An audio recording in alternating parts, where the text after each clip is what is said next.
and meeting with LRI partner 𝗪𝗪𝗀 Memorial State University in preparation for the implementation of the revamp program. The meeting focused on finalizing activity plans, clarifying roles and responsibilities, and ensuring the alignment of strategies and resources to support the successful conduct of the program. The coordination reinforced the collaborative partnership between DILG and JRMSU in advancing community development and capacity building initiatives. The Department of the Interior and Local Government in Dapitan conducted the 𝗪𝗚 assessment to evaluate the performance and functionality of local governance systems and programs. The activity served as a mechanism to monitor compliance with governance standards, identify areas for improvement, and strengthen the capacity of the local government in delivering effective and responsive public service. Through 𝗪𝗚, DILG continues to promote accountability, transparency, and excellence in local governance.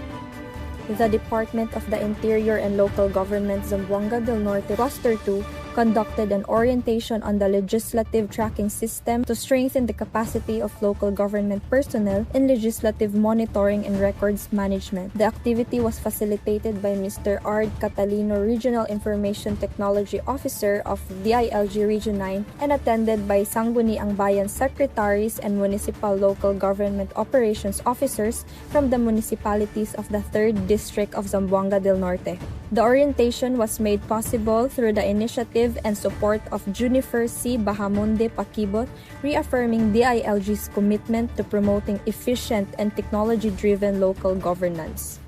DILG Region 9 Assistant Regional Director Carmelo Enrique B. Libot, Provincial Director Mario A. Baterna, and LGO02 Moses Ayaay attended the Regional Philippine Councilors League Assembly and Seminar Workshop on Navigating Gas Volatility, Practical Legislative Strategies Towards Continuity and Efficiency. The activity provided local legislators with valuable insights on addressing the impacts of fluctuating fuel prices through responsive policies, strategic planning, and sustainable governance measures. It also serves as a platform for strengthening the capacity of councilors to craft legislation that promotes operational efficiency, fiscal responsibility, and uninterrupted delivery of public service amid economic challenges. DILG Zamboanga del Norte joins 128th Philippine Independence Day celebration. Personnel of the DILG Zamboanga del Norte Provincial Office, together with various municipal local government operations officers from local government units across Zamboanga del Norte, participated in the celebration of the Philippine Independence Day on June 12, 2026. The activity commemorated the country's hard-earned freedom and honored the sacrifices of Filipino heroes who fought for independence. Through their participation, DILG personnel reaffirmed their commitment to patriotism, public service, and nation building in support of good governance and community development. And that's it for this week's highlights. Stay tuned for more updates straight from the field. Once again, this is Erica Monton, and this is News from the Field. Good day, everyone. You're tuned into DILG-ZDS Ganap sa Field. Back again to bring you closer to the heart of public service. I'm 𝗪𝗆𝗪 𝗪𝗃𝗏𝗪, LGO6, and today, we're sharing real stories real actions and real impact straight from the field.